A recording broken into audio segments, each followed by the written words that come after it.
तो आज हम पढ़ेंगे प्रमुख वाद्य यंत्र एवं उनके वादक का सेकंड एंड लास्ट पार्ट है। तो शुरू करते हैं बाकी बकवास नहीं करते हुए। पहला वाद्य यंत्र है रुद्रवीणा। जैसे कि यहाँ पे इमेज है, 1 सेकेंड।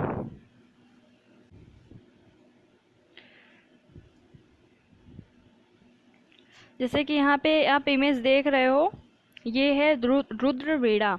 और इसको अब हम लिंक कैसे करेंगे, उसके लिए हमने रुद्र को हाईलाइट किया है, यानी रुद्र रूप जैसे शंकर भगवान भोलेनाथ का कभी कभी आप देखते होंगे रुद्र रूप धारण कर लेते हैं।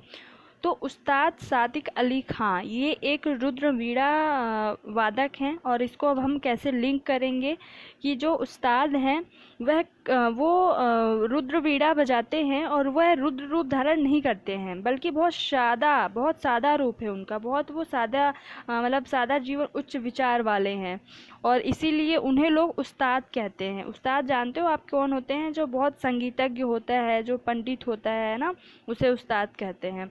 अब हिंदराज दिवेकर, हिंदुस्तान पर राज करने के लिए कई लोगों ने रुद्र रूप धारण किया। जैसे कि मुस्लिम्स जो बाहरी थे उन्होंने जैसे अकबर हो गए, बाबर, उन्होंने रुद्र रूप धारण किया। या फिर ईरानी हो गए, फारसी हो गए, अंग्रेज हो गए, इन सभी ने अपने अपने रुद्र रूप दिखाए क्योंकि हिंद पर राज करना था। विश्व का मोहन बनने के लिए कभी कभी कुछ लोग अपना रुद्र रूप दिखाते हैं, लेकिन वो बन नहीं पाते हैं, वो विश्व का रावण बनकर ही रहते हैं। विश्व का मोहन बनने के लिए कुछ लोग रुद्र रूप दिखाकर सोचते हैं कि विश्व को जीत लें, लेकिन वो विश्व का रावण बनकर ही रहते हैं। ज्योति हेगड़े रुद्र रूप वो कैसे धारण करती हूँ और क्यों करती हैं? कहते हैं ना कि कभी कभी सीधे उंगली से घी नहीं निकलती, उंगली को थोड़ा टेढ़ा करना पड़ता है। तो कभी कभी जो ज्ञान की ज्योति जलाने के लिए भी लोगों को रुद्र रूप धारण करना पड़ता है। और असद अली भी कौन है? असद अली भी रुद्रवीणा वादक हैं। नेक्स्ट है वीणा। वो ये देखो, ये रुद्रवीणा है, अलग है, और ये वीणा है, ये ओनली वीणा है जो सरस्वती माता धारण करती हैं। मतलब सरस्वती माता का तो वीणा है। वीणा हम शुरू करते हैं। कृष्ण भागवतार। अब भागवतार को हम किससे रिलेट करेंगे? भागवत गीता। कृष्ण ने भागवत गीता में उपदेश दिया है कि वीणा को हम वाणी से रिलेट करेंगे कि जिनकी वाणी मीठी होती है वही मतलब विश्व को जीत सकते हैं। कृष्ण ने अपने भागवत गीता में कहा है जिनकी वाणी मीठी होती है वही विश्व को जीत सकते हैं। बदरुद्दीन डागर। और कुछ लोगों की वाणी इतनी बदरुद्दीन यानी इतनी बदतर होती, इतनी खराब होती है कि वो अपने डग से, डागर को हम रिलेट करेंगे डग यानी रास्ते से, अपने रास्ते से ही भटक जाते हैं। दोराई स्वामी अयंगर ये भी वीणा बजाते हैं। और कुछ लोग तो भैया इतने मतलब उनकी वाणी इतनी बदतर होती है कि वो आग पर चढ़ने के लिए भी मजबूर हो जाते हैं। एस बालचंद्रन भी वीणा से रिलेटेड हैं। एंड जिया मोहिउद्दीन डागर भी वीणा से रिलेटेड हैं।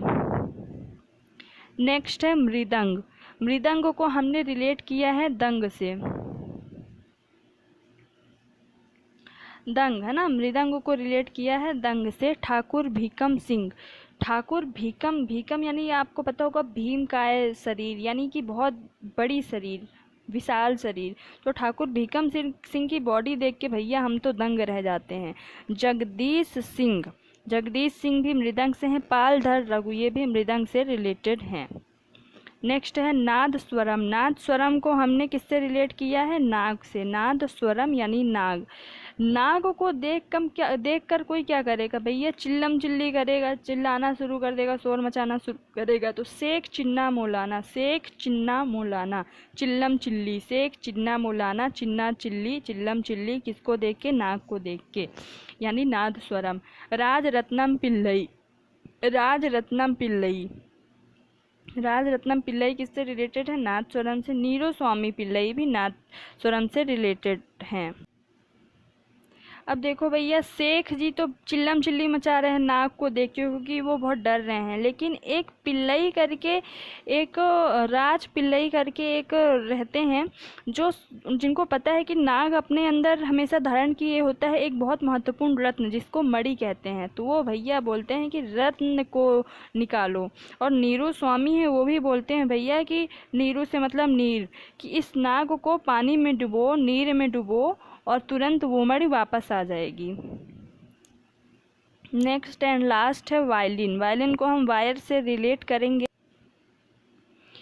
जो संगीत है वो शंकर भगवान, एक मिनट, जो संगीत है वह शंकर भगवान भोलेनाथ के अंदर के दिलों के तार से जुड़ा हुआ है। अम्बी सुब्रमण्यम, संगीत जो शंकर भगवान से तो जुड़ा हुआ है, और अम्बी किसको बोल रहे हैं यहाँ पे? अम्बा, दुर्गा, जगदम्बा, पार्वती। तो संगीत के जो तार हैं, वायर हैं, वो शंकर भगवान से जुड़े हैं, और यहाँ पे पार्वती अम्बी से भी जुड़े हैं। संगीता शंकर और अम्बी सुब्रमण्यम। विष्णु गोविंद जोग, विष्णु गोविंद जोग, एक विष्णु गोविंद जी हैं, उनको तार का झटका, वायर, वायलिन, तार का झटका इतना ज़्यादा लगता है कि वो भैया हमेशा के लिए जोगी बन जाते हैं, जोग धारण कर लेते हैं, मतलब कि एकदम संन्यास ले लेते हैं दुनिया से। क्यों? क्योंकि उनको वायर का, वायलिन का झटका लग जाता है।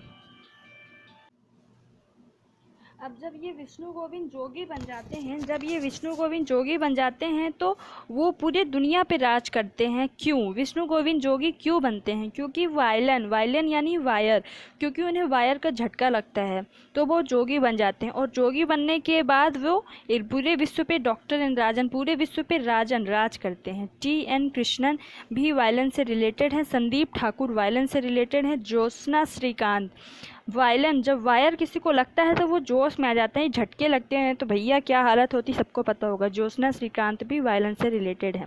आज थोड़ी मेरी तबीयत ख़राब है, सो मैं इतना अच्छे से नहीं आपको बता पा रही हूँ, और बस मैंने कोशिश की कि वीडियोस कंटिन्यू रखे जाएं। कल आपको नए टॉपिक के साथ, नए जोश के साथ, अच्छे टॉपिक बहुत अच्छे से पढ़ाया जाएगा, बहुत अच्छे से समझाया जाएगा, ताकि आपको समझ आए। प्लीज़ आप लोग वीडियो को सब्सक्राइब करें, लाइक करें, कॉमेंट करें और शेयर ज़रूर करें। Thank you. जय हिंद, जय भारत।